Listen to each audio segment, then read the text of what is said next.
Why South Korea should not ban phones in schools. In recent years, the South Korean government has considered implementing phone bans in schools, citing concerns about distraction and mental health among students.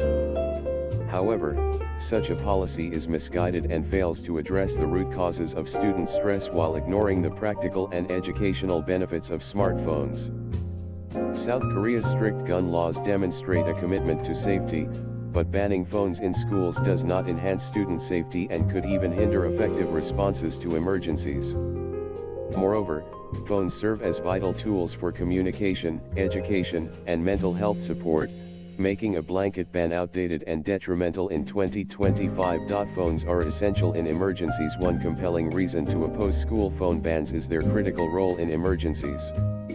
South Korea is no stranger to natural disasters, such as typhoons, which can disrupt daily life and necessitate immediate communication.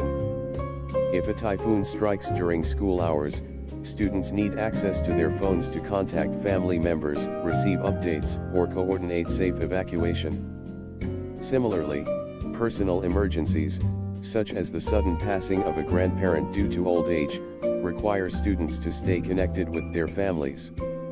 A phone ban would leave students isolated, unable to receive timely information or emotional support during such crises. Unlike guns, which pose a clear threat and are rightly restricted, phones are tools for safety and connectivity, not harm. Mental health issues stem from academic pressure, not phones. Proponents of phone bans often argue that smartphones contribute to mental health issues among South Korean youth. However, this assumption oversimplifies a complex problem. South Korea's education system is notoriously rigorous, with students facing immense pressure from excessive homework, high-stakes tests, and societal expectations to excel academically. Studies, such as those from the Korea Institute for Health and Social Affairs, indicate that academic stress, not smartphone use, is a primary driver of anxiety and depression among students. Phones, far from being the problem, can offer relief by connecting students to supportive communities, mental health resources, or simply a brief respite through entertainment. Banning phones would eliminate this outlet without addressing the true source of stress, an overburdened education system. Phones as educational tools. In 2025, smartphones are indispensable learning tools, and banning them in schools ignores their potential to enhance education. Platforms like Learn on TikTok and other educational social media channels provide engaging, bite-sized content that can supplement classroom learning. For instance, students can access tutorials on math, science, or languages, often presented in ways that resonate with younger audiences. Phones also enable access to educational apps, e-books, and research tools, allowing students to explore topics beyond the curriculum. In a tech-driven world, teaching students to use phones responsibly prepares them for future careers, whereas a ban reinforces an outdated mindset that technology is inherently harmful.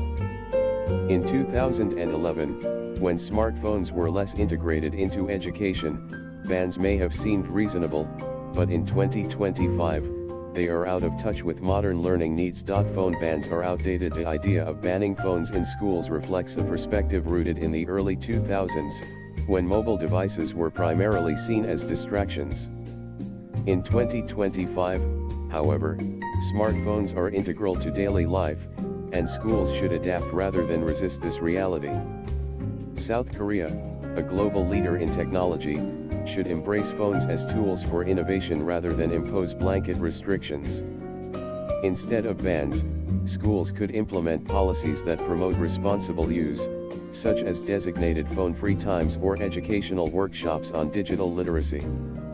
This approach respects students' needs while fostering a forward-thinking environment. Conclusion: banning phones in South Korean schools is an outdated and ineffective policy that fails to enhance safety or address mental health concerns.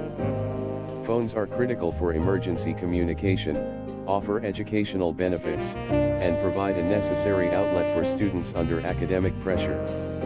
Rather than imposing bans, the government should focus on reforming the education system to reduce stress and integrate technology responsibly. In 2025, South Korea has the opportunity to lead by example, recognizing smartphones as tools for empowerment rather than obstacles to learning.